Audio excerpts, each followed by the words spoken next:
Al! Hey, buddy, over here. Oh, Freddie Martin. I can't believe you found a table in this place. I know, Alex Stewart. Granted, it's by the trash compactor station, but it's a table nonetheless. I gotta say, at this point, I'm so hungry, I don't care where we're sitting, but hopefully our order's ready soon. What did you order us? Well, I ordered something with tip-yip meat in it. I'm not sure what that is. Tip-yip? Yeah, the Rhodian at the counter said it was delicious. Well, when in Batu, I guess. And speaking of which, I wonder when we're going to get off this rock. I mean, this little detour is seriously throwing us off from being able to cover Main Street USA, our last stop before we've completed the Grand Circle tour of the park. Do you know how long I've been waiting to talk about the corn dog cart, Freddie?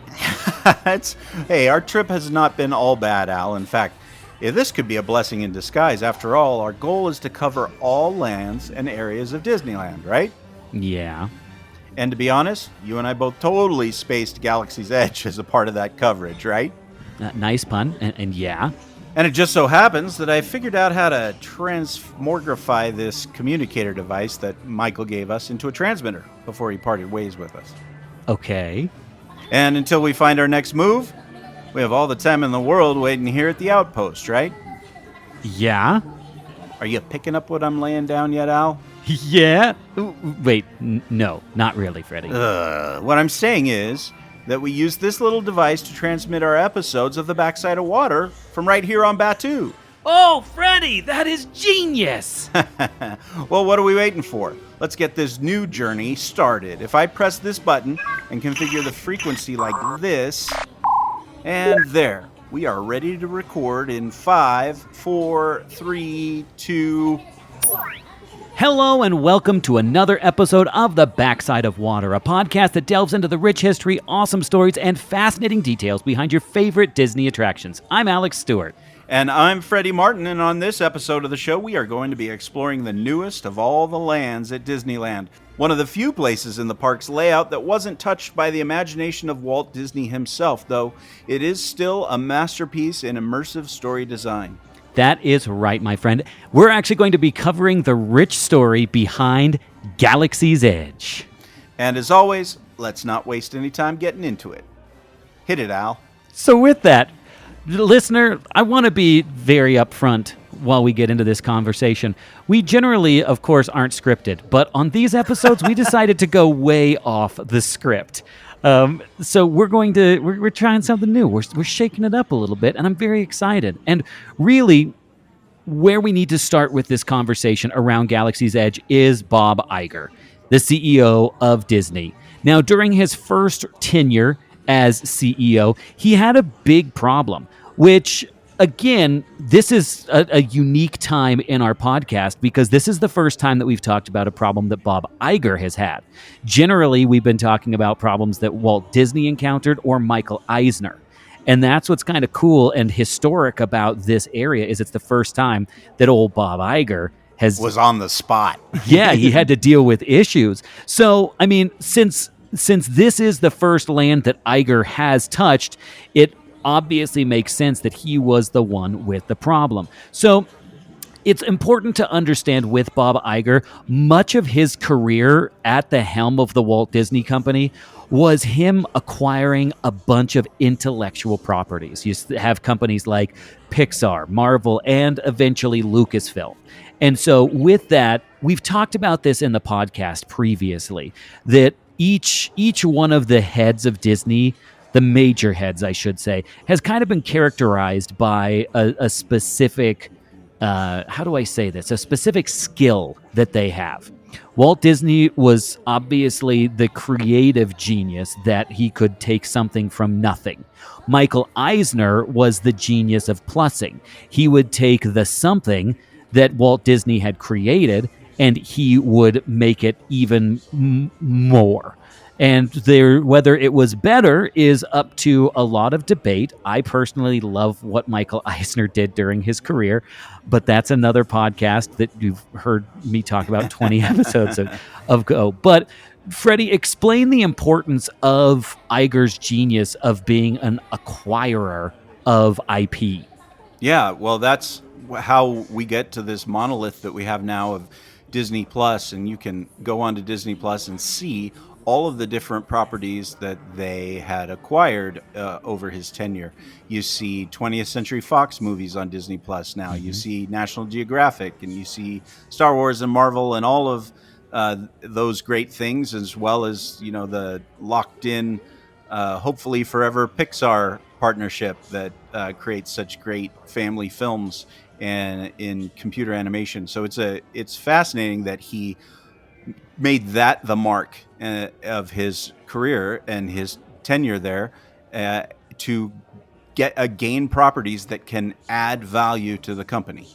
And I think that it's interesting when you bring up all these companies that he has acquired, because I would say that if I was looking at a weak point or a point of improvement that both Walt Disney and Michael Eisner needed to create, it was a path of legacy. That Walt Disney didn't have essentially a path set up for a successor. Michael Eisner clearly did not have a path for a successor.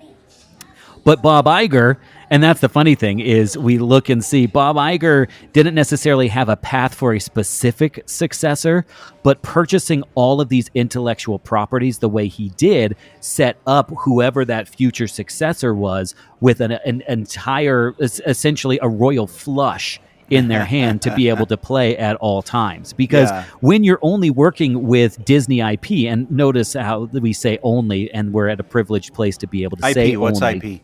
IP? IP, great question. It stands for intellectual property, and it's a word that, or initials that we will be throwing around a lot.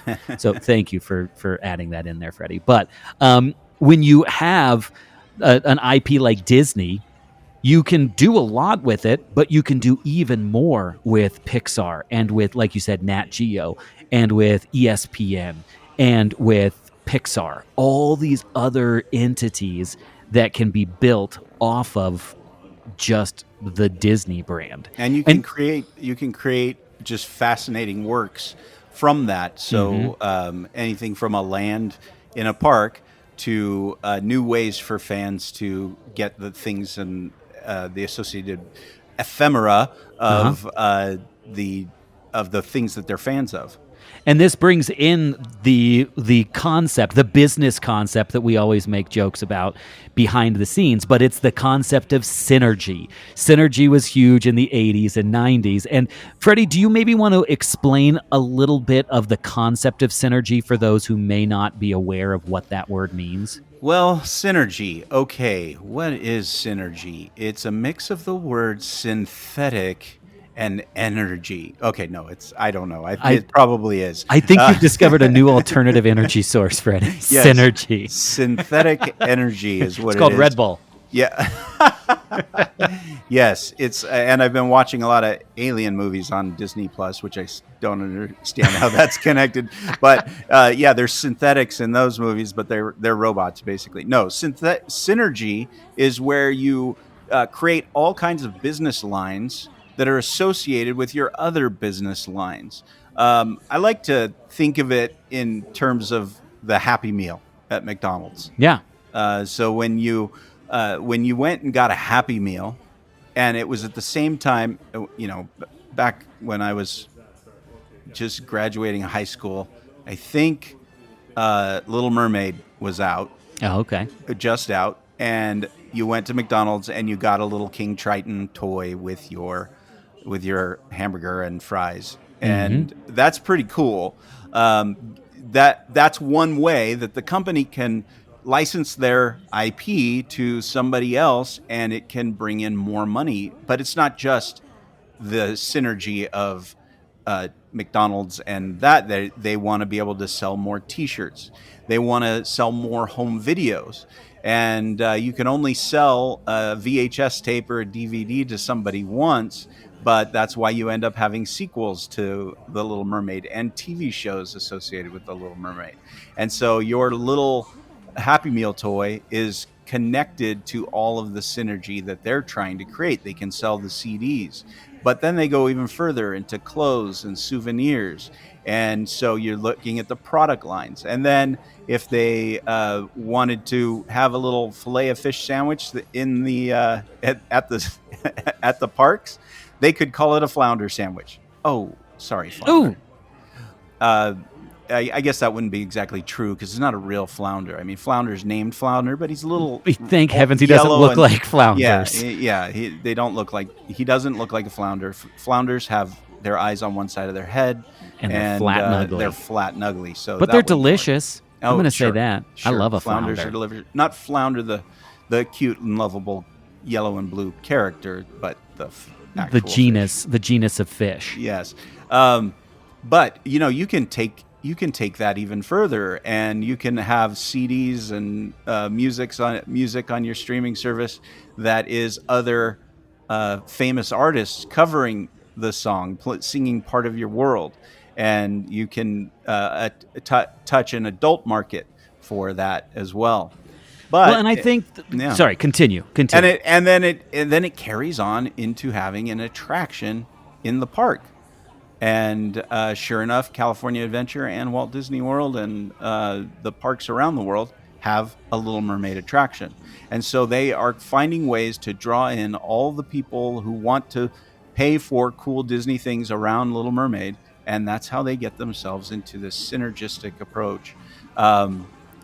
Famously, and we've talked about it on the podcast, Michael Eisner wanted to name a log flume ride Splash Mountain because there was a movie out called Splash, which happened to be about a mermaid, and it's rated PG-13.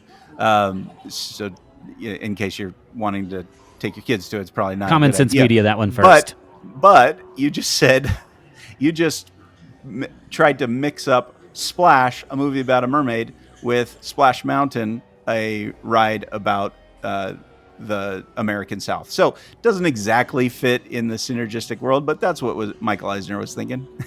Well, and the interesting thing is, Eisner at the very start actually pitched the idea of the ride telling the story that was found in the film. Yeah. That you would have an audio animatronic Daryl Hannah as a giant mermaid woman, and you would have an animatronic Tom Hanks, which would I would be prefer. Better than that would be the John Candy audio animatronic. That'd be amazing. Imagine that. Oh, that would be incredible. But I think that there's a lot of people who criticize companies that work off of synergy because they say that oftentimes this is just a massive cash grab. And you know what? I'm going to say, I think if you're looking at this from like the most corporate greedy way, yeah, you could see it that way. But I also would say that they're giving people, that these companies are giving people more opportunities to be able to, how do I say this? Engage with the IP. That they can engage on a deeper level as collectors, as just viewers, as consumers in general. And so if we as human beings didn't want these things, they wouldn't exist because the market solely exists on providing things that people want. So synergy really does work based off of what people want. And sometimes you have bad synergy and it ends up dying out. But when you've got these powerhouses like Pixar, like Marvel, like Lucasfilm, that have so much opportunity to be able to create extended opportunities and more content, it's perfect. And that's exactly why Bob Iger saw the potential in the Star Wars universe. And when we so on our sister show, The Smuggler's Dispatch, we actually talk about this extensively. And we go into the story about how and I think even on Star Tours, we talk about how they went to George Lucas, and George Lucas was supposed to be the CEO of the Walt Disney Company at one point. And so you see that there's this understanding that there is a lockstep going on with Lucasfilm and Disney. So eventually when George Lucas decides to sell it off, he believes that the people who can honor its heritage the most is the Walt Disney Company with Bob Iger at the helm. And so with that, one of the things that we need to see in this moment in time is Bob Iger acquires Lucasfilm in 2015, and they instantly start developing the sequel series, episodes 7, 8, and 9 of the Skywalker saga as we know it today. But at that time, we had just had 1, 2, 3, 4, 5, 6. And so with this, we see that Bob Iger says, okay, I know that we have this coming out.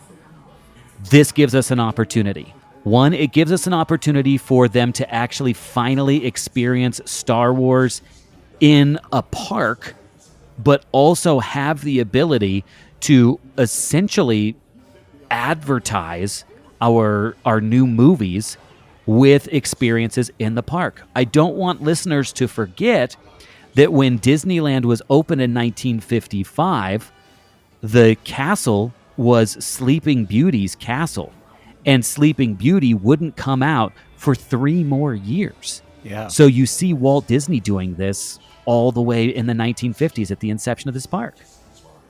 Yeah, that's pretty interesting, and I'm kind of going back through with Walt Disney. As soon as Snow White, or as soon as Mickey Mouse became popular, Mickey Mouse watches and Mickey Mouse plush toys Yep. were the thing to have. Yes. And people they connected with Mickey, and they wanted to be part of that sort of universe and show off their fanhood in a really cool Ingersoll watch. Mm-hmm. And so that's how it begins, and they've never looked back. There's always been a plush toy associated with it. There's always been ways to enjoy the characters beyond just watching the movie, and it does, like you said, the double action. As soon as somebody sees you with that toy, or they buy it before they see the movie, now they want to go spend some money at the theater and watch the movie. It's reciprocal, without question. And with that, we see Iger doing what he does best, which is kind of build off of Eisner's synergistic ideas. And he says it's kind of a no-brainer. We need to have a Star Wars land. But then the question really became, where would this world exist? Now, in Walt Disney World, it was kind of a given. There was multiple opportunities, multiple places where they could place that, because Walt Disney has the luxury of space. Walt Disney learned a lot from the issues that he dealt with in California when purchasing the Florida properties. And Freddie, do you want to talk a little bit about those issues that Walt Disney encountered during the creation and early days of Disneyland in regard to space issues? Yeah, the Disneyland is it's a rectangle shape. It used to be a parking lot and a park, and the backstage area took up the space between Ball Road and Catella Road and Harbor Road and what is it now, Disney Drive or Disney West? Way, something like that. Yeah. It was West Street back then, and so Disneyland had an outer limit. There was a limit to where it could go, and as soon as everybody knew Disney was moving to town, people started taking advantage of that and saying, "Hey, wait, I have a hotel chain. I want to put my hotel chain right across the street from Disneyland, and it'll be a big bonus for people for me to just say, hey, it's a short walk to Disneyland." Now, at the end of a very long day walking around Disneyland, that short walk is now the most painful trudge that you can do, even if it is directly across Harbor Boulevard. But then more started to pop up. There were all of a sudden cigar shops and liquor shops started showing up, which aren't exactly tied in with the Disney family ethic at the time. And I don't know if smoking is ever since. So, but right, that those started to show up, and Walt at one point called Harbor Boulevard a cut rate Las Vegas because they were just hotels with neon signs, and they blocked out the view, or they also started to get taller so you could see their hotels from inside Disneyland. And he hated that. He hated that he had no way to buy these people out. Why would a hotel ever sell their space when it means they're going to be full every night of the year because they're right next to Disneyland? So there was no conceivable way to purchase any more land. And so it really, really limited his ability to make space. Well, and I think that with that, it's interesting because you can just tell that Walt Disney had no long game. Like he wasn't thinking, then I'll expand and expand and expand, because he didn't think of those periphery things that people would start to try to suck off of the genius that he had put in this orange grove in Anaheim. And that's what I think is fantastic, is to see that Walt Disney didn't even know what a phenomenon Disneyland was going to be. And that's why, like I said earlier, he learned from that mistake. And when I say mistake, that makes it sound like he knew what was right and chose not to do it. So I've got to kind of rephrase that, because he didn't even know what was going to happen. Well, and he was also limited by budget. And, Yes. And it was an expensive thing to do. So adding more land wasn't an option for him at that time. He might have thought of it and thought, boy, it'd be nice to do this. But they took their acreage and got what they could out of it. I mean, it was a miracle that it just year. came along. Yeah. Yeah, right. And so I think with that, what we see is within the walls of this little area, they were able to do a lot. I mean, they separated Walt's original Disneyland and were able to demolish that massive parking lot and build an entire theme park in its place. Yes. And we see even within the walls of Disneyland that berm would expand and take up what was once backstage maintenance areas or other parking locations to create places like Indiana Jones or build Toontown. And again, we now see them doing this with this Star Wars land that they have on the horizon. Now, Right. one big thing that came up while I was kind of thinking about this topic, Freddie, is, and I've never thought about this before, and I don't know if you have either, but the question is, why did they choose Disneyland and not California Adventure to build this Galaxy's Edge? That's funny. Back when they were talking about it, and they said, let's put Star Wars Land, as we all called it before we knew it was Galaxy's Edge. Uh-huh. Let's put Star Wars Land in Disneyland. And I thought, oh, man, that's not the right place for it. It doesn't feel like, Star Wars doesn't feel like Disney to me. It even felt a little strange to have Indiana Jones and Star Tours in there. Mm-hmm.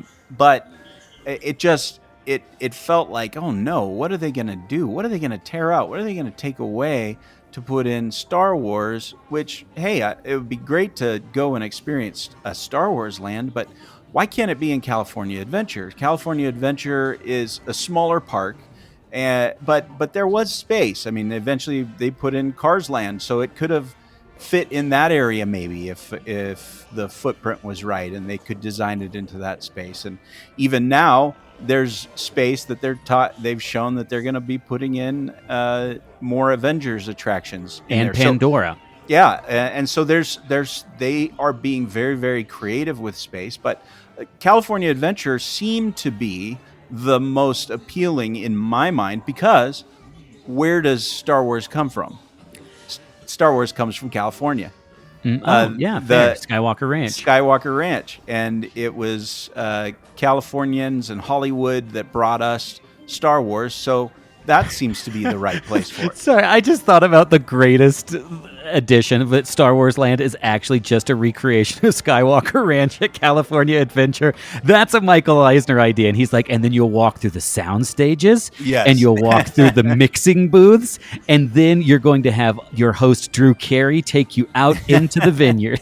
That would be the world's funniest if it was just Skywalker Ranch. Yeah, walk it. Well, actually, I mean, if you think about it, in California Adventure, the Hollywood Studios area of it, Disney had a synergistic brand called Hollywood Pictures. And so that was intended to be that type of thing. Hey, you're walking into a real living but not living movie studio. And so in Florida, they actually shot film in the Florida MGM studios. So it could have fit. It could have fit there. And I think my resistance was simply just like there's 5 great lands at Disneyland, one mediocre one.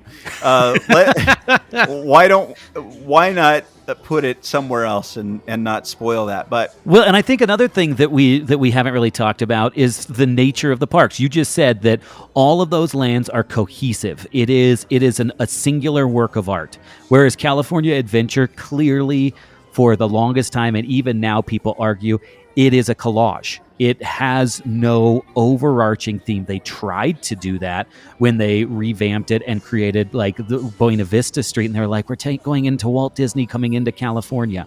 But then you now have Pandora in there. You have Avengers Campus. There is no cohesion, and so it would make sense to put Galaxy's Edge there as that, for that purpose or for that reason. yeah, I also think there's something interesting that we're not touching on, and that is that nobody's ever done a land based on one IP. Every land in Disneyland, think about Adventureland. It's got the Jungle Cruise, it's got the Tiki Room, it's got Indiana Jones, and it's got what was Swiss Family Robinson Treehouse, which was actually the only outside IP synergy thing in Adventureland. Yeah. But Adventureland is a place on its own that isn't tied into one movie, one product, one thing. Same thing with New Orleans Square. You've got Pirates of the Caribbean, you've got Haunted Mansion, but those are unto their own. And just go through all of them. Tomorrowland, Fantasyland especially. It's all of the great cartoons, but they're not one particular world that all these people live in. Freddie, that's why I love doing this with you. You make me think, bro. And so they were going to break new ground for Disney. Now, step back a second. At around about this same time and a little bit earlier, over at Universal, they were working on the Harry Potter worlds. Yes. And those were really going to be the first immersive lands that are on one IP. There is no inside of a Diagon Alley, that there is no hint at some other ride that where they're going to put in the Jimmy Neutron ride or something like that. Yeah. And it's just not, it wouldn't fit in there because it's one story. We get that in Cars Land. We get that in the new Avengers Campus. But all of those were, there's something new coming, and this is their opportunity within Disneyland to do a land that is one story, not multiple stories from different places. That is fascinating. I've never even thought about it that way. And you do see, because I don't remember which came first. Was it Cars Land or was it Wizarding World of Harry Potter? Because I mean, Cars Land arguably is Potter, but hey, I wish I had a device. I know that I could open up and look up things like which came first. Here, use this hollow computer. See if that works. Yeah, well, we'll see. We'll get back to you on that. Yeah, because I mean, riffing off of that, I think it's a very interesting, and I mean, honestly, we can at this point we can only speculate as to why they chose Disneyland over California Adventure. I mean, the world may never know. Who knows? Maybe someday we'll figure out exactly why that happened. But I think that regardless, they chose Disneyland, and with that, it now came down to where do we put it?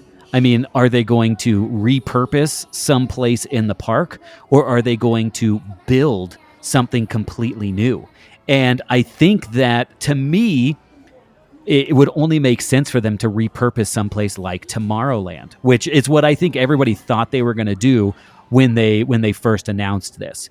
But when they announced that it was coming to an entirely new place in the park, that was absolutely insane to think, because for you and I as cast members, Freddie, it might be important for us to talk for just a couple of minutes about the importance of backstage at Disneyland, because without backstage, what happens on stage, and those are that's insider lingo, folks. I didn't even realize that.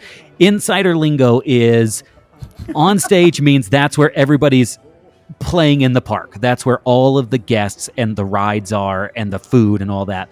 Backstage is obviously where you don't go. This is things like where all of the trash goes or where all the storage for vehicles go, etc. And so I think it's important for us to truly understand how monumental this is from an operations standpoint, Freddie, by talking about some of the things that go on backstage. So do you want to explain in just a couple of minutes kind of what we experienced goes on back there to know why it's important that it disappeared? Hang on, I'm getting a message here. Oh, yes. Cars Land opened in 2014. Okay. And Wizarding World, the first land, opened in 2010. So it had been being experimented on by other parks and in California Adventure. And so this is the first time it's coming to Disneyland. Okay. Okay. But to your point, and I forgot your question. What goes on? What's the importance of backstage at a park, at a theme park, especially Disneyland? Certainly, you have to have a place to put the trash. You don't want the trash bin, the big trash bin that every bit of trash goes into, on the front of stage. But you need a backstage area to repair vehicles. You need a costuming area. You need offices for the people who are managing the park and accountants. And do you ever remember when you worked there going to cash control? No, I never went to. I don't think cash control existed when I was working there. What is cash control? Cash control is where all the money from the park would go to, and it was essentially like a bank. The only time I needed to go to cash control was when I worked at the Frontierland Shooting Arcade before you could use your credit card to. So you just bring a bunch of bags of coins back there? I was walking through the park with bags of quarters, and I would bring those. Actually, the truth is, I was given a handful of quarters, or a cash box of quarters, and I had a little belt on me, and I could dispense quarters. You would do the little thing, the little ching ching ching ching. Oh, that was always my dream to have one of those. Yeah, so if people didn't have $1, I could help them out, or didn't have quarters, I could help them out, and they can do the shooting arcade. But you had to go back to cash control, and that's backstage area, and I'd have to hand it over, and they would know all of the numbers of things that had happened, and it was heavy. Not the bag of coins, but the bag of responsibility. Coins was heavy. But it was a heavy responsibility. Yeah. You're walking through at the end of the night with, and they made it very clear that number of quarters in there better match. And it's your responsibility if it doesn't. Yeah. I mean, but where do the trains go at night when they need repair? Where do the monorails go? All that stuff goes backstage. And then, of course, there was paint shops and costuming places. And where do you think the Main Street Electrical Parade hides out when the park is closed? So backstage is huge. It's a major part in the industry. It's called back of house, but at Disney, it's called backstage. And because of that, I think that there is, another thing that we didn't even touch on is employee food.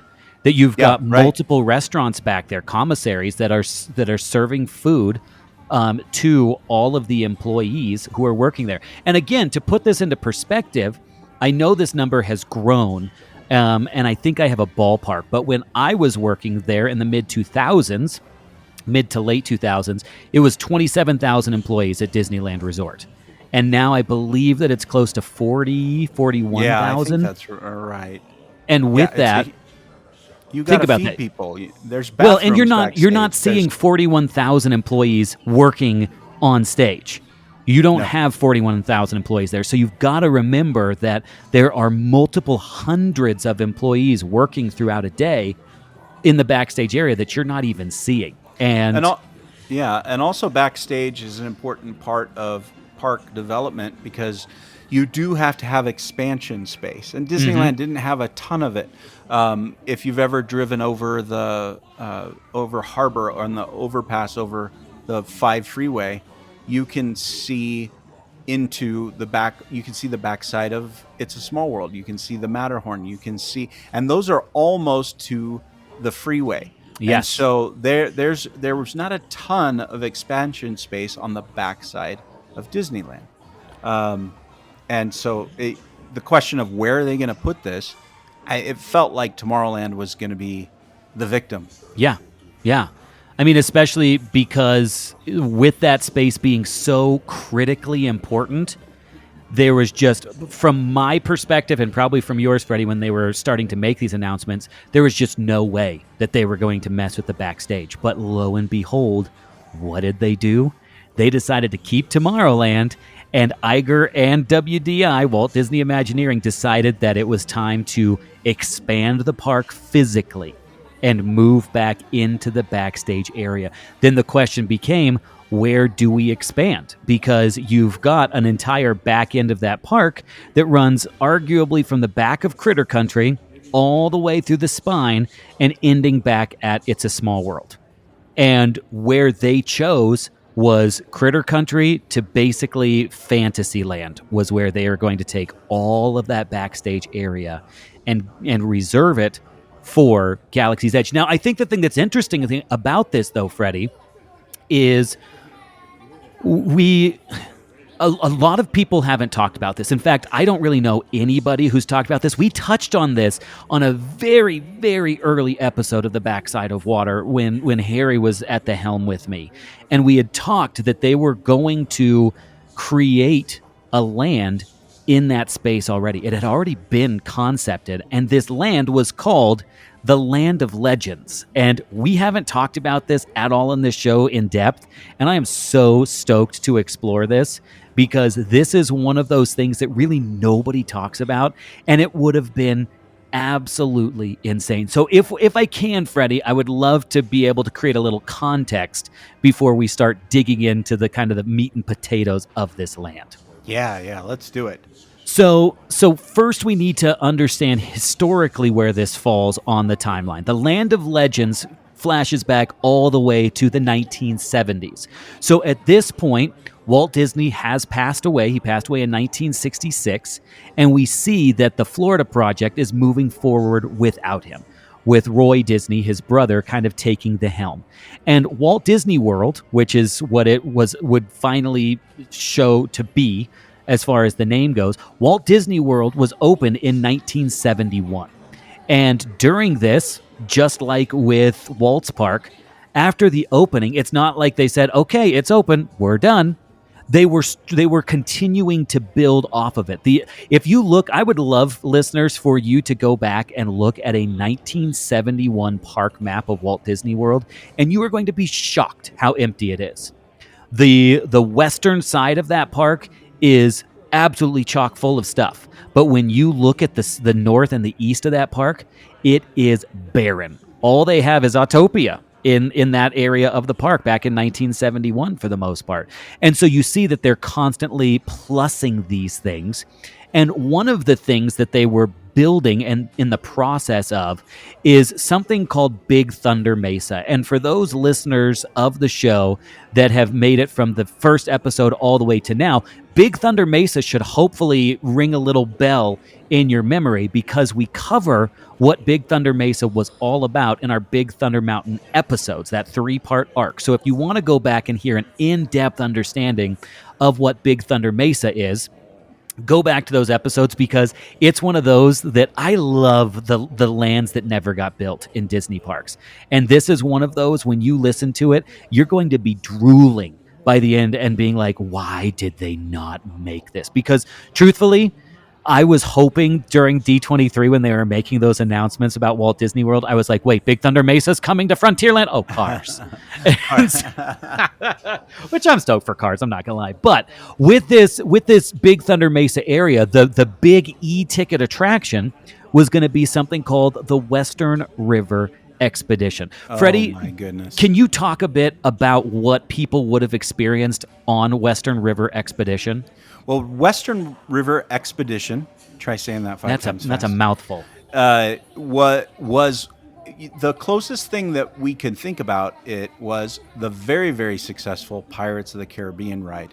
Yes. A indoor, theatrically laid out tour through, instead of a world full of pirates, it's a Wild West, amazing area with all of those fun faces, the Mark Davis faces that you recognize in Pirates of the Caribbean or the Haunted Mansion. They would then those similar characters in different costumes would make up this Wild West story. And the Wild West story is familiar to people who go back into the lore of Big Thunder Mountain. It's a rickety old western town that's fallen apart and has a drought, and all of the horses are thirsty and all the people are thirstier, and they're just begging for rain, and somehow they get a rainmaker to come out, and then the rainmaker comes and floods the area. There's miners, there's saloons, there's dance hall girls and gunfights and all the stuff of the classic western time, but in sort of a presented like Pirates of the Caribbean, waterfalls and everything. And it was going to be something really spectacular. And it interestingly enough, the part of the reason why it got scrapped was when Walt Disney World opened. The people started saying, "Hey, where's Pirates of the Caribbean?" Mm-hmm. And they started writing letters. I thought I was going to see Pirates of the Caribbean. And so Disney quickly changed direction and put Pirates of the Caribbean at Walt Disney World. Well, and I think it's really interesting because the big question to me is always why? Why Western River Expedition with no Pirates of the Caribbean? And when you look historically, Walt Disney had a really good reason for this. Walt Disney said, "Hey, we are in Florida. And in Florida, everybody knows the pirates. I mean, with New Orleans being a 10-hour drive west, that is the land of piracy. And let's be honest, all the way throughout the state was the land of piracy." Yeah, across Florida, all along the coast, there's forts that had pirate battles. Yep. And so it's too close to home almost. Yeah, and that was Walt's reasoning. He was saying nobody's going to want to go on a pirate ride where everybody already knows the history of pirates. So instead, we're going to take the West east, because all of these East Coasters haven't necessarily had this experience of a Wild West world. And that's why Western River Expedition was going to be so epic. But it is hilarious to see that everybody was like, wait, no pirates? But that also shows the genius of pirates. And I will still say that without a doubt, Orlando's Pirates of the Caribbean is an abridged. Yeah. I don't want to dog on anything Disney, pirates, but the California one's better. Yeah. And now that I've seen the one in Paris, they did improve on it. You'd have to see it. Freddie, stop rubbing that in, okay? Stop salting the wound. No, I won't rub that in when I go to Shanghai and see that Pirates. Oh my God. That's when I'll rub it in. Oh my gosh, that would be a dream. So this area between Country Bear Jamboree and all the way around the backside of the park, they were going to put in this land called the Land of Legends. Yes. So with that, let's real quick. We need to understand that Western River Expedition was put on the back burner and eventually was scrapped. There was an oil crisis in the 70s, and with that, for those of you who lived through that as listeners, you'll remember that with rationing of gasoline, all these things meant that getting anything delivered or anything shipped to you became insanely expensive, if not impossible. And as a result of that, you see that those outward issues cause massive upheaval to projects in our Disney parks. And that's exactly what happened with Western River Expedition, is they originally said, okay, we're going to put this on the back burner, pirates first, and then we'll still keep working on this. But with some other chaos around Mark Davis's designs on top of this 1970s oil crisis, they said, no, it's done. It's scrapped. Oof, it's over. And with that, one thing that we always see historically through this entire journey we've taken through the park, folks, is a great idea never disappears fully when it comes to a Disney attraction concept. And so we fast forward to the late 70s, and we've got Tony Baxter, Imagineer extraordinaire, putting his final touches on the masterpiece of Big Thunder Mountain. But he wasn't done there. Again, Baxter is so genius, and you'll hear this in the 3 episodes of Big Thunder Mountain. I can't stress enough that you should go back and listen to that, because we talk about something that was going to be a monumental shift. And it was going to take over basically where Big Thunder Ranch used to be, where Galaxy's Edge now is. It was going to be something called Discovery Bay. And Freddie, can you spend a couple of minutes talking about what people would have experienced in Discovery Bay and how it kind of coincided with Frontierland and Big Thunder Mountain? Yeah, so, different directions to go with that, but the idea is that in the Wild West, associated with your Big Thunder Mountain, and during that time, the late 1800s and the turn of the century into the what's the word? The not revolutionary period. Oh, but the industrial age. Reconstruction era. Yeah, Industrial Reconstruction and the industrial age. That there were inventors and really clever people who were coming up with great ideas for the future. And so you could clearly mix the Western idea and then blend seamlessly into a time where there are great inventors creating great things. And so there were ideas about how to use electricity in amazing ways and how to use take advantage of flight. The time period for this land would take place before the Wright brothers. So their focus would have been on balloon flight and the ideas behind early rocket ships. And so Discovery Land was going to be a world to discover new technologies from an 1800s, early 1900 point of view. So not unlike the seeds that ended up creating Tomorrowland, but you just take those clever people in the 1960s, you go back to the 1900s and have them forecast what the future would look like. And so you get this really cool Jules Verne and steampunk looking land. Yeah. It's kind of like West Punk in a lot of ways. That you've got this Western idea of the words that we were trying to forge out of there is the Industrial Revolution. Yes. And you see that there was a lot of tech that exploded it exponentially, logarithmically at that point. And so you have Tony Baxter basically creating this entire land based off of the what ifs. And thankfully, some of that showed up in parts of Disneyland Paris. So it didn't disappear forever because obviously it didn't show up in Disneyland. The big Hyperion balloon.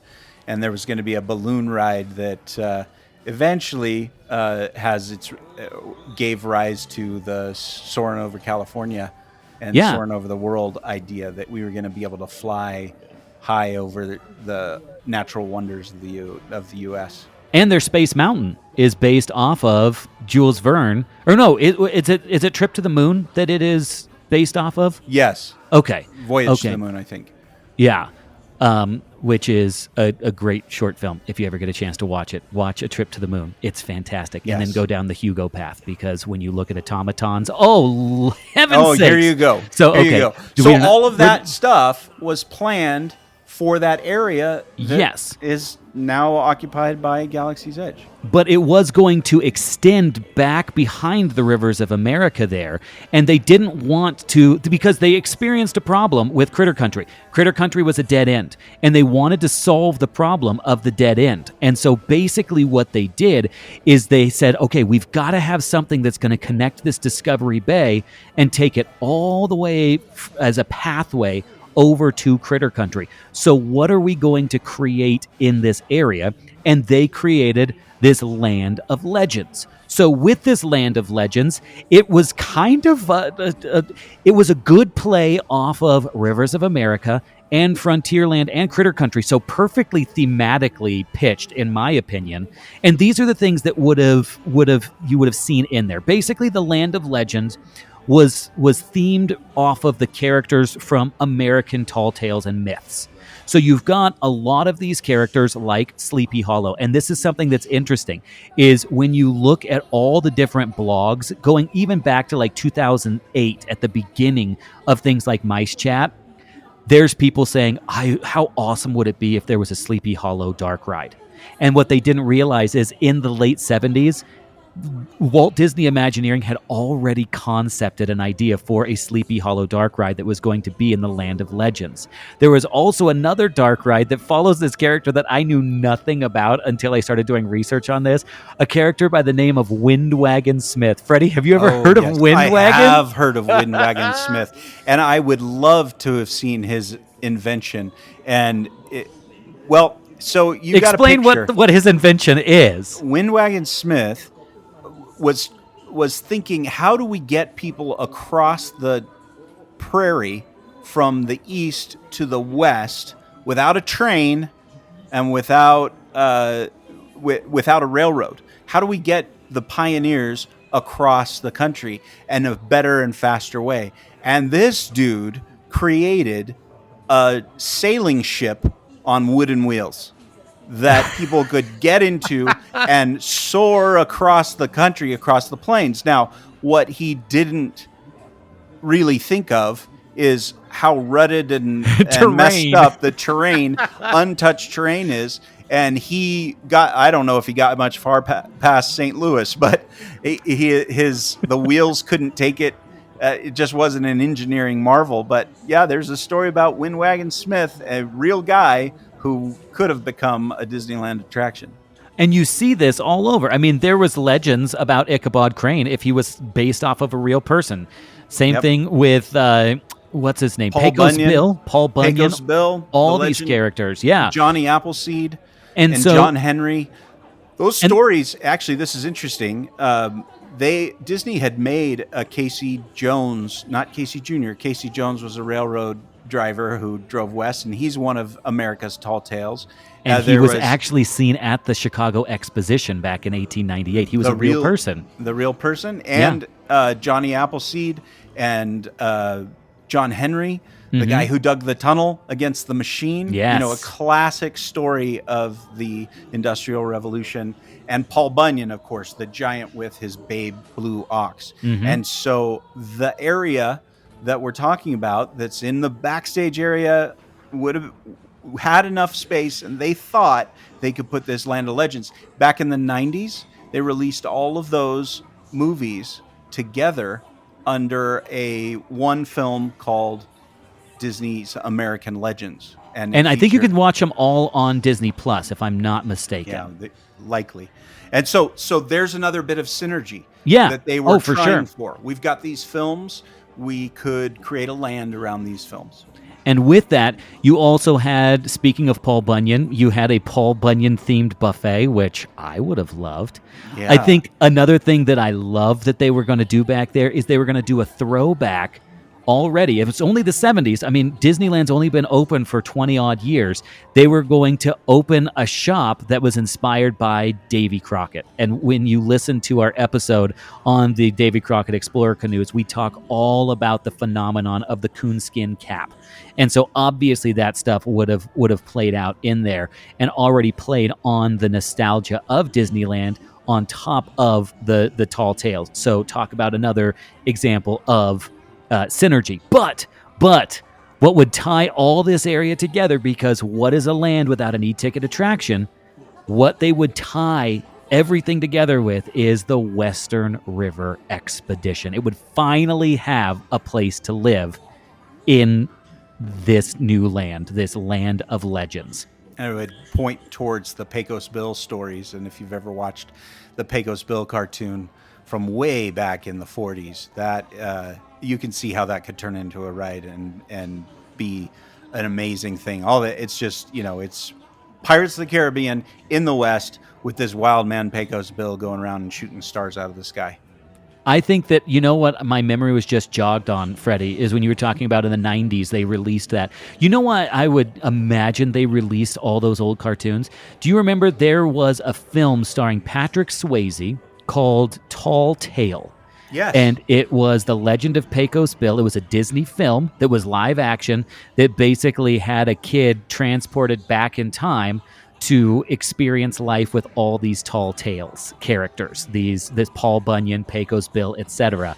I would guess that, again, another perfect example of Eisner's synergy is he would say, okay, we're going to be releasing this tall tale with Patrick Swayze. Let's get those other ones out there. Let's take them out of the vault and re-release them so we can get some more mileage out of them. I think that's genius. Absolutely. So with this whole Land of Legends is it sadly It's yeah, it's on the drawing boards, but you can literally see schematics of the design out there. But for one reason or another, it got scrapped. I don't know the reason why they got scrapped. My guess is budgetary issues.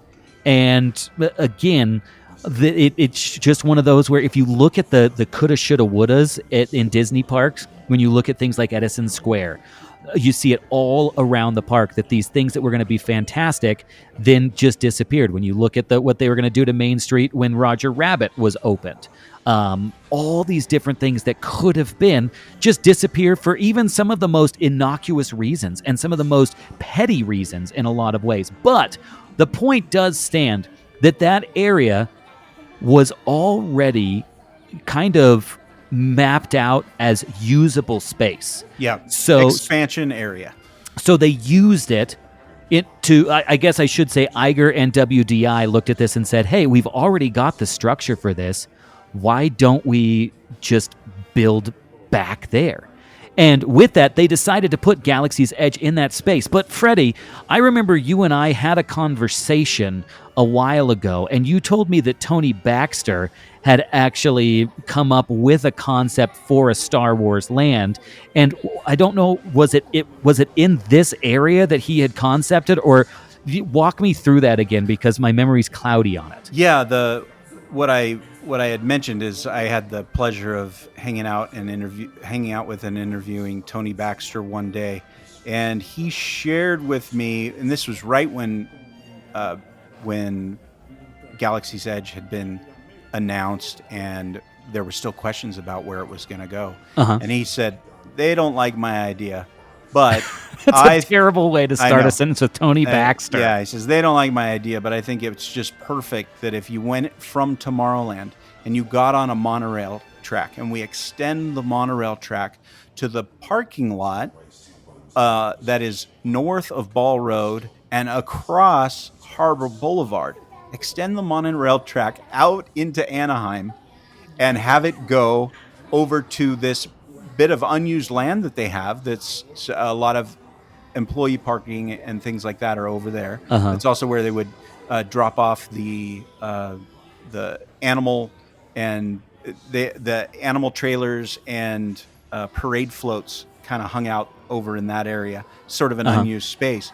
But they had a lot of room for a full land. But imagine getting onto the monorail. The windows are blacked out, kind of like you can find at Harry Potter World in Florida. The windows are blacked out and a video comes up and you go into hyperspace,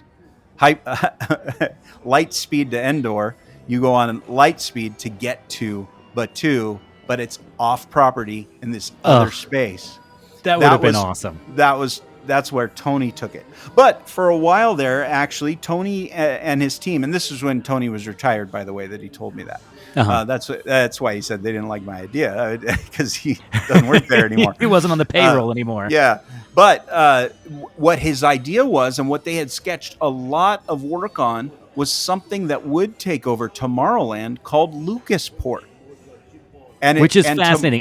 Tell me about this, because I've never heard of Lucasport before. Well, it seemed like a natural connection. Star Tours is an attraction that would be tough to move. It's already sitting there in Tomorrowland. And so why not and it's at the front of the land. It's at the entry of the land, Star Tours. So why couldn't you take the idea that Star Tours is a spaceport where you can go on vacation to all these other planets, Tatooine and Hoth, and go skiing on Hoth. Good luck with those wampas.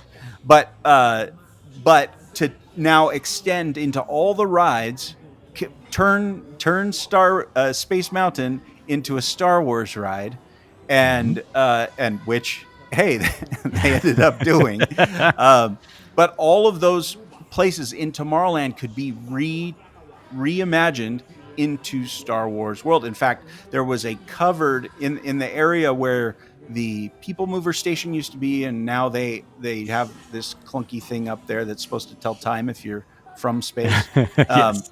But that thing would be encased in a giant dome, and inside you would ride the rocket ships again, and it would be an immersive Star Wars world. Ugh. That was the concept that they worked on early in the idea of bringing a Star Wars land to life. And would this been like the 90s revamp of Tomorrowland? Is that kind of where the timeline is? It would have been 90s and early 2000s that they were starting to work towards this. They didn't own Lucasfilm yet, so it would have meant a partnership. But remember, Captain EO was a George Lucas production. Yes. And so we've got Star Tours, we've got Captain EO, and then when you overlay Star Wars onto Space Mountain, it's already practically a Star Wars land in its own. So it was a value engineering version, but when you really think Explain about value engineering. Oh, sure. Yeah. Value engineering just means, hey, we've got these structures already. And we have some rides already. Let's use these spaces that we have and reimagine these rides so that they can be a true Star Wars land. You reface the outsides, make them look like you're on Tatooine or in different areas, and that there could be a cantina and all of those things that you should see in a Star Wars world. But now we can use the land that we already have and make it look like that. Yeah, we're not starting from zero. Right. But to your question, why didn't they build Discovery Bay? Why didn't they build the Tall Tales land? What'd you call it? Land of Legends. Why didn't they build those things? Well, they didn't have a fan base and an IP that is strong enough to bring the dollars to create an entirely new land. And that's what they needed to do. They needed to honor the Lucasfilm power and bring it to Disneyland in a whole brand new land. And one of the big things that you'll see with this, the reason why that ownership is important, and I think that we do need to talk about this for a couple of minutes from a contextual standpoint, is I just mentioned Roger Rabbit a few minutes ago. And when you listen to our Toontown episodes, especially our Roger Rabbit episode, we learn in there that Roger Rabbit was Michael Eisner's Mickey Mouse. He thought that he was going to create everything based around Roger Rabbit. And what was the biggest problem with that? Ownership. Michael Eisner partially owned Roger Rabbit with Steven Spielberg. And because of that partial ownership, there was constant clashes. And so there's no question in my mind, with this being 15 years after that, and still during the reign of Michael Eisner, Eisner would refuse to do anything that was big and monumental and permanent without more ownership to it. And the fact that they didn't fully own the Lucasfilm intellectual property was going to make them a little bit more skittish as a result of that. But then fast forward to 2015, when the papers are finally signed and Walt Disney Company owns Lucasfilm, they can pull the trigger on this location. And with that, they've decided, well, we can't. I mean, again, the big thing that I see is the problem with Tony Baxter's Star Wars idea is we've got a flow problem. We've got a capacity issue. Only so many people could make it over there on those monorails. It would be awesome if it was a walkway, but that would be a really crazy long walkway. But again, breaks the immersion. There's a lot of problems with that. It's a great idea, but when it comes to flow, we have a big issue because, again, we've got a flow issue existent in Critter Country. And if we put Galaxy's Edge back there, it solves our flow problem that they had originally wanted to use the Land of Legends as a bridge to create a solution to their flow. So it only made sense that they would put it in this location. And now that they had the location, that's the first step. And that's a big step, but it's not the step. What really comes next is, again, When it comes to good story, we need to remember the building blocks of good story. And this is something that I would teach in my language arts classes and my creative writing classes all the time. The building blocks to a great story are setting, character, and conflict. If you've got those things set up, your story can write itself. So the first thing that we need to discuss here is the concept of setting. Now, setting is defined as time and place. Now, with an immersive world like we're dealing with here, there are two big problems. We've already solved the one big problem of place, which is the physicality of where it's going to land in the park. The second big problem, which is honestly with a vastness of something like Star Wars, is a much bigger task to overcome, which is the time and place that this land would take place in the Star Wars timeline. And Right. that's a huge, huge issue because, Freddie, I don't know, I wouldn't say that you are a diehard Star Wars fan. I know my movies. I know the movies. So, yeah. Yeah, and I had, you wouldn't believe this, Al. When I was 8 or 9 years 17? old, there were some older kids at my church, and they're older boys, and I had a brother and a sister, but this woman had two sons, and she was always handing down their clothes to the poor pastor's kids. To the little So we were Fred. always getting their clothes. Okay. And one day, a box showed up at our house filled with Star Wars characters. All of them. Everything. And the 12-inch tall ones. The G.I. Joe size. The G.I. Joe size. Luke, Leia, Darth Vader, C-3PO, and R2-D2. We got all of those. And, within a year and a half, we sold them at a garage sale. For $5. Foolish. But to that point, they're trying to ask this question about Star Wars. When does this take place in the Star Wars universe? Well, I want to give an example real quick. When does this take place? If Star Tours, which currently, or several years back, Darth Vader would show up in that Star Tours thing. Well, as a bad guy. It was Darth Vader as a bad guy on Star Tours. Well, if this happens after the movie Star Wars, well, there's no Darth Vader. He died at the end of Return of the Jedi. Yep. So if it happens after Return of the Jedi, then he can't be there. You can't you can't meet Darth Vader. There's no way to meet Darth Vader. So when Star Tours first comes out, Star Tours is happening at the exact same moment that they blow up the Death Star. Mm-hmm. And that happens in episode 4 of the Star Wars series, A New Hope. And so Darth Vader is still alive at the end of that one. So it makes sense for you to meet him outside and get your picture taken with him. Yep. Follow me? And that's the biggest thing is consistency. And again, you are taking Disney is now morphing into the concept of continuity in their park experience. And one of the big things to understand is this is why I brought up the question of asking if you were a diehard Star Wars fan, because diehard Star Wars fans can be as a diehard Star Wars fan, they can be like the comic book guy from The Simpsons, that they're like, well, in actuality, this showed up in page 14 of the non-canon book known as The Battle of Thrawn. And Actually, it's actually. I don't mean to contradict you, but.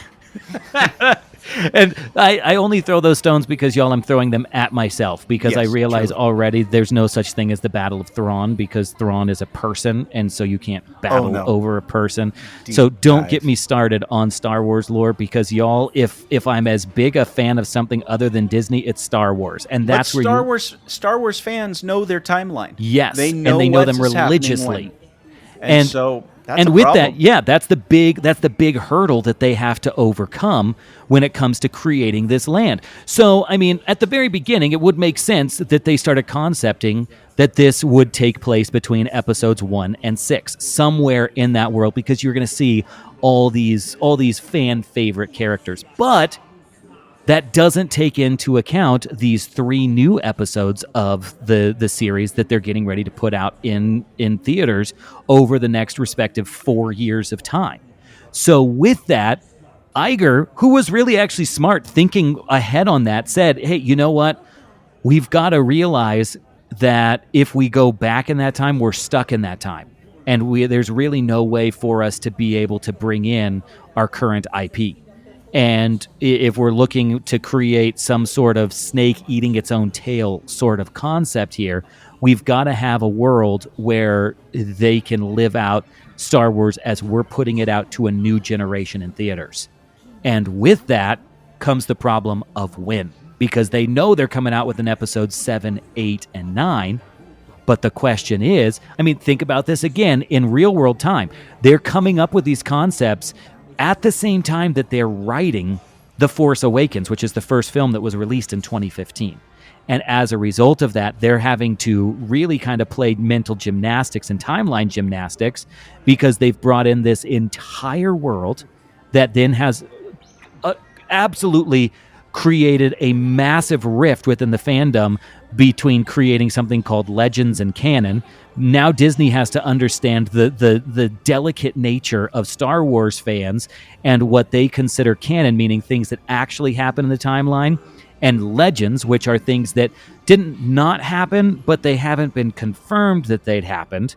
And this was created because of this merge of Lucasfilm. And as a result, you have all of this intellectual property that's pushed off the table that is now Legends. And the only thing that's canon is the first 6 films and Star Wars: The Clone Wars. And from there, everything's going to be built by Disney, brand new, fresh.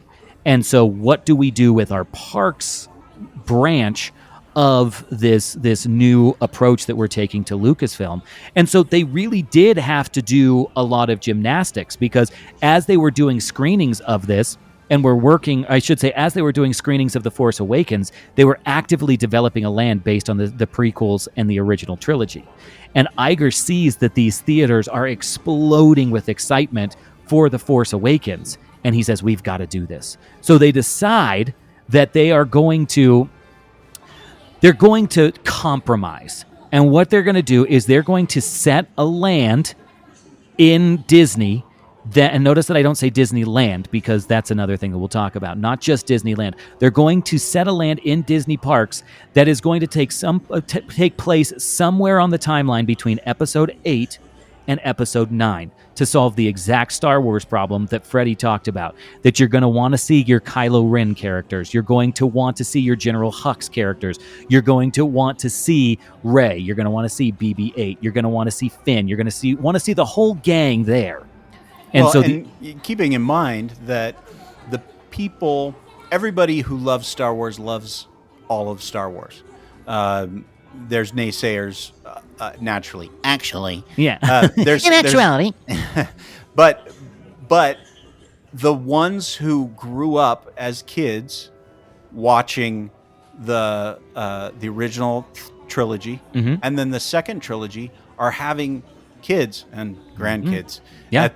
at this time. And those movies are coming out not for the older people, but for the younger people. Yes. And they're the ones who are going to be falling in love with BB-8 like we did with our 2D2. Exactly. Or with Jar Jar Binks, which I love Jar Jar. I love Jar Jar. But that you're exactly Nisa right. no like Jar Jar. And you're absolutely right, though, that's the biggest thing that we see is George Lucas created, and we talk about this all the time on Smuggler's Dispatch, that George Lucas, I mean, what's Smuggler's Dispatch? I realized that plays story to timelines issues. Oh, no, we're talking about paradoxes. But anyway, one of the big things that you see is that each one of these films or each one of these series is made for the kids.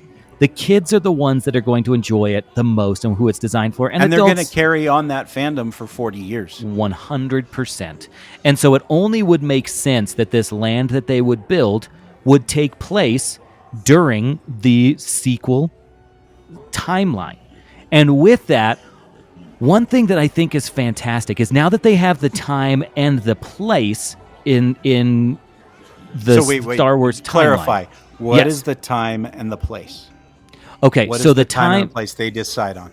So the time and the place, that's a great question. So the time that they decide is between episode 8 and 9.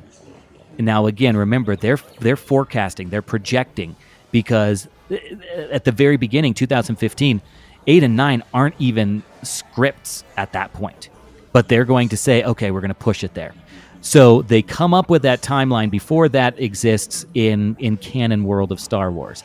And the place, it's really, I'm glad that you bring that up, because the place is one of the most important. It can't be a place that they see in one of the movies, because again, we're now dating ourselves and we're constricting the ability to tell a greater story. You have to have some place that is a tabula rasa, a blank canvas for them to be able to tell this story. And so they set it on an outer rim planet. And this outer, so again, for non-Star Wars fans, let me explain this. Inner rim core is basically the interior of the Star Wars universe, centering basically around the galaxy's capital of the planet Coruscant. And that's where everything takes place. And then as you go further out from there, it obviously becomes a little bit more wild space, that you've got planets that are not as well traversed, not as well taken care of by the powers that be, by the Galactic Senate, whatever it may be. And you've got these way outlier planets that may not even be part of the Federation. And those planets are planets like this one that they've created to be able to mold and shape however they want. And they create a planet called Batuu. And Batuu is geniusly designed for you to be reminiscent of all of the Star Wars locations that you've seen throughout the films, all placed in one single planet. And that is where they start building this story. So we've got time, and now we've got place. Now, what we have to realize is a great story is told with what other two elements? Character and conflict. So with the character and the conflict, Walt Disney Imagineering does something that they've never done before. And with a cohesive land like Cars Land, yes, they did that. But what they did with Galaxy's Edge on Batuu is they created an inbuilt story that is taking place as you, as the guest, are experiencing this. And Freddie, I know that you probably are not as deep a Star Wars nerd as I am, because y'all, there is a faction of Star Wars nerds out there that are so nerdy that we actually read all of the novels of the Star Wars universe. Wait, there's a book? There's so many books, Freddie. There's all the books. And one of these books that they wrote was to be released in anticipation of the creation and release of Star Wars Galaxy's Edge. And this is what's so fantastic. The first time that Freddie and I rode Rise of the Resistance together, I was losing my mind, because I had read this book before I had actually come to the land. And so I had different context as to what we were going through compared to everybody else, because what they did in this book, and I'll tell you the title of it, it's called Star Wars Galaxy's Edge Black Spire. And it's by an author named Delilah S. Dawson. And what they did is they created the world of Batuu in a canon novel that they released. And what it does is it's actually a sequel to a book called Phasma, which actually plays off of the character of Captain Phasma, who is shown in The Last Jedi. And we build off of her character and her conflict with a spy by the name of Vi Marati. Well, she's actually kind of like an outlier. She's not a spy at that point. But this is total spoilers out there. So if anybody wants to read the book without spoilers, pause this episode and then go read it and come back. I'll let you do that now. Okay, now that you've read it, I'm going to give a recap for everybody. So, Vi Marati is this person who is dispatched by General Leia Organa, who is no longer a princess, no longer a senator. Now she is the leader of the resistance. And she's dispatched to this small planet of Batu. It's a remote outpost wild planet that she wants Leia to find a place for the resistance to build a base. And so Vi Marati goes out and lands on this planet and has no idea why Leia would want this place. So she ends up going and finding this old abandoned Jedi temple that's built in this giant cave system on the outskirts of a town called the Black Spire Outpost. And it's in that place where she builds this resistance base. Is anybody hearing Rise of the Resistance Q area in this story? You're seeing this built and told through the Rise of the Resistance Q. You're getting the story of Vi Marati. With this story, you also see her encounter characters like Oga Gera from Oga's Cantina. You also see her running into Doc Ondar, who runs Doc Ondar's Den of Antiquities. You also see her working side by side with Mubo, who runs something called Droid Depot.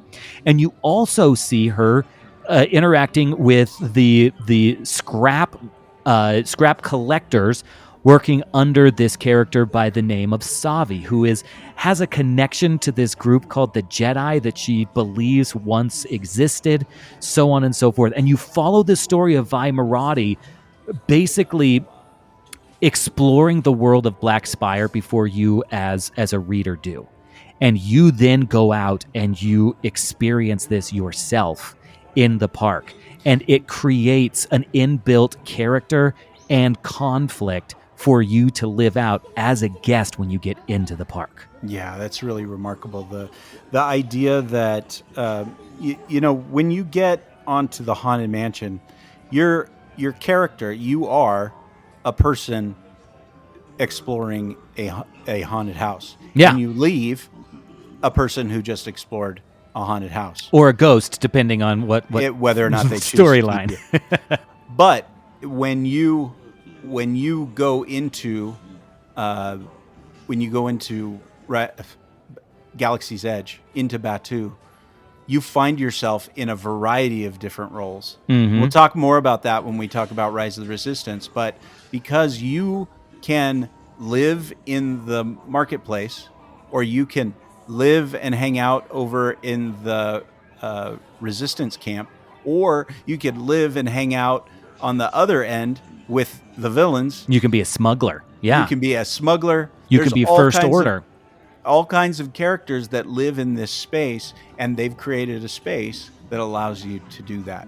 And what I think is so brilliant about that is it has now become a theme park role-playing event, which is something that fans of any sort of intellectual property have always wanted, is a place to play, a place for that to come to life. And again, I'm not going to belabor this issue because I always talk to Freddie about this and he's heard plenty about it, but their penultimate experience with this, the axiom of what they came up with, was the Galactic Star Cruiser. Because on the Galactic Star Cruiser, and you can do your own research, listener, into the Galactic Star Cruiser, we actually, I did a video series of me interacting and writing it on, you can find that on YouTube. And with that, you see that you can actually take the storyline of a smuggler, of a Jedi, of a resistance fighter, or of the First Order, and that plays out into not only the hotel experience that you got in Orlando, but down into Batu. And so you see this extension of that story being built out. And here's the thing, is I will say this. Even if you're not a huge fan, if you're not a Star Wars novel reader, but you're fascinated by the narrative capabilities of a powerhouse like Disney, pick up a copy of Black Spire and read it. It's not a long read. It's actually a very good read. It's enjoyable. And next time you go into the Black Spire Outpost and you enter into Batu and Galaxy's Edge, you are going to see that world so differently, and you're going to walk in there and it's going to give you goosebumps, because you're going to be like, holy mackerel, I now understand what these blaster marks on this wall mean, and I now understand who that character with the purple streak in her hair walking around is and why she's important, because thousands of us have seen her, but nobody knows exactly what she's done. And Disney's been extremely brilliant with this, that it's a hidden in plain sight sort of thing, that they have Vi Marati going out there and people just think, oh, look, there's a Star Wars character, but they don't know her story, and they don't know that we basically are in Galaxy's Edge because of that character. And one last thing that I want to wrap this immersive synergistic idea with is the Walt Disney Company moving into new horizons, into virtual reality. And there's a game out there called Tales from Galaxy's Edge. Y'all, I don't know if you can tell or not, but I'm a pretty devoted Star Wars fan, and I just seems like it. I eat content like no one's business when it You comes drank to the Star blue Wars. milk. Oh my gosh, I drank the blue milk long ago. And if this is death, Freddy, I say bring it on. if living in Galaxy's Edge is it, I'm there. And so with this experience on it, I played it through the Oculus Quest VR. But with it, what they do is they give you a further way to experience the world of Batuu that they've created. But with this one, they allow you to explore outside of the Black Spire outpost. That's so cool. And with that, hold on. Freddie, I've got to pause because my stupid headset is dying. Uh-oh. Let me see. Okay, I got 10%. I can keep make it. going. So with the VR experience, what you're going to see is this exploration of the outer worlds of Batuu. But what you're going to get is more interactions with characters like Mubo from Droid Depot, more interactions with Doc Ondar, with Oga Gera. So it makes you feel even more like you've got buy-in to this land. You don't do that in Fantasyland. You can't go and play an immersive version of Mr. Toad's Wild Ride. You can't even do that with the Jungle Cruise or Indiana Jones. Sure, you've got movies, but you can't become interactive with the land and hear more about the land from other entities. And this is why this is such a brilliant move on not just Imagineering, because this goes beyond Imagineering. This goes to the genius of the Walt Disney Company as a whole and Bob Iger's vision for all of this. I am able to get content when I'm not in the park. So they can still be making money off of me as a fan based off of my enjoyment of what I saw in the park. And then what I can do reciprocally is I can say, hey, I just read this Black Spire book. It's just like the land at Disneyland. I'm not a big Disneyland fan, but I want to go and see what this land looks like because of what I just read. Or I just played this video game. I need more. I'm going to go get a ticket to Disney World so I can see this land in person. Yeah, that's synergy to the max. Well, and speaking of this, I keep talking about Walt Disney World. So one of the things that we see is this land is too big for one coast. This idea is too big for one coast for it to exist. And so Imagineering does something that they've never done before, Freddie, right? And what do they decide to do between Walt Disney World and Disneyland? They're going to put the same land in two different parks. They're going to have one on the West Coast and one on the East Coast. And they kind of had this struggle to answer the same question we asked at the beginning of the show, why inside Disneyland versus California Adventure? But in Florida, they have 4 parks, and one of their parks is Hollywood-themed entirely. And so a lot of the major movies go into that park. So basically what they did was they took a cookie cutter, the plans, and they matched them up and put them in the 2 different lands. They put them in 2 different parks. Yeah. So it's nearly an identical experience on both coasts. Which is absolutely fantastic. And I mean, again, the copying and pasting from a financial and logistics standpoint was a no-brainer. I mean, it absolutely, for the bottom line, made total sense. So now that they've got their location that they're going to build it, they've got the setting, they've got their characters, they've got their conflict and their idea for you to be interactive. Now it's time to tell it to the world. And where do they decide to do this? Freddie, where does this announcement happen? At the D23 Expo in 2015. 2015. So for those who may not be familiar with it, Freddie, explain what D23 is. The D23 Expo is essentially Disney had been coming to different events like Comic-Con and other conventions where fans of different, fun things, nerdy things, movie things, they were coming to those and they thought, why don't we do this on our own? And they created a fan club. D23 is the official Disney fan club. And then they created a convention all on their own where they could showcase and announce some of their brand new ideas as they're coming out. And this is where Iger does it. And the thing is, it's this massive, massive announcement with not a lot of detail. They go up and they say, hey, we're going to do this. And it gets the fans beyond stoked. It gets some of the fans beyond shocked. It gets some of the fans beyond angry. And they say, okay, we're going to do it. The end. And they don't give any detail. And there's really two reasons why. Is one, there's nothing like teasing. Nobody likes a tease, but everybody loves one at the same time.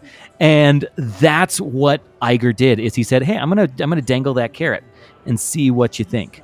And the other reason why they did it is because, truthfully, in 2015, the details of the land were still very murky.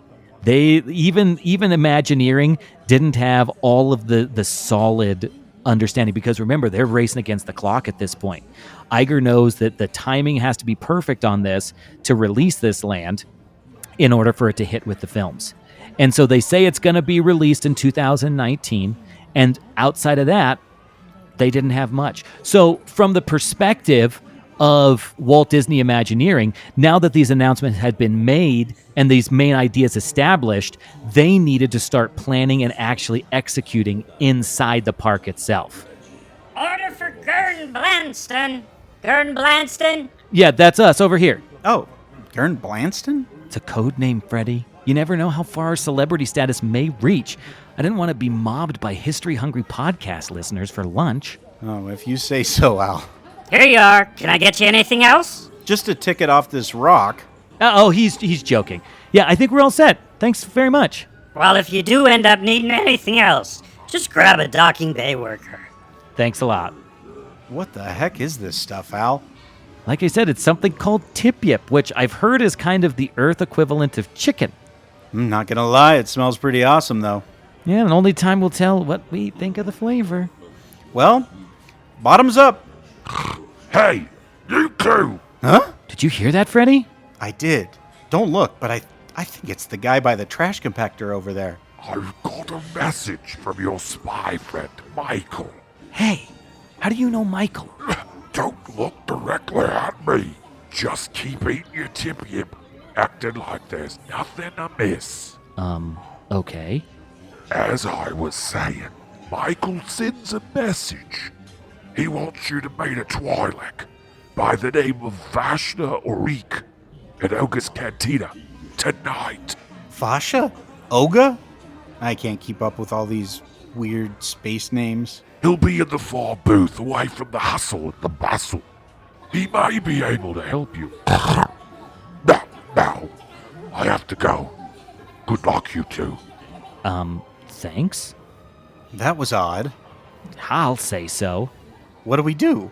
How do we know this guy isn't walking us into a trap? Well, at this point, we don't. But we really don't have any other choice. Fair point. I guess at this point we just have to kill time until we meet this Vashna character. Ooh, that actually is a perfect opportunity to do some exploring around the area. But first, can we eat? Ooh, great idea, Freddie. Oh, I almost forgot, Al. We're still recording. Oh, that's right. I'm not used to this format. Sorry, listeners. This whole live stream style thing we're doing is new, and we're still getting used to our programming. But at this point, we're going to sign off while we eat. But don't worry, we're going to transmit again very, very soon. I mean, after all, we kind of left you all hanging, I guess, in regard to the creation of Galaxy's Edge. Yeah, and we've only just scratched the surface of our exploration. Now, with that, y'all, please consider subscribing to the show on Apple Podcasts or following us on Spotify so you're the first to know when we upload next. Now, I'm going to say, our transmissions from Black Spire Outpost may be a little spotty, especially since I'm not sure what kind of interference we may be dealing with between here and Earth. But when we upload, you will be the first to know. So with that, I guess, as you exit, please watch your head and watch your step. And if you happen to miss your step and hit your head, please watch your tip yip.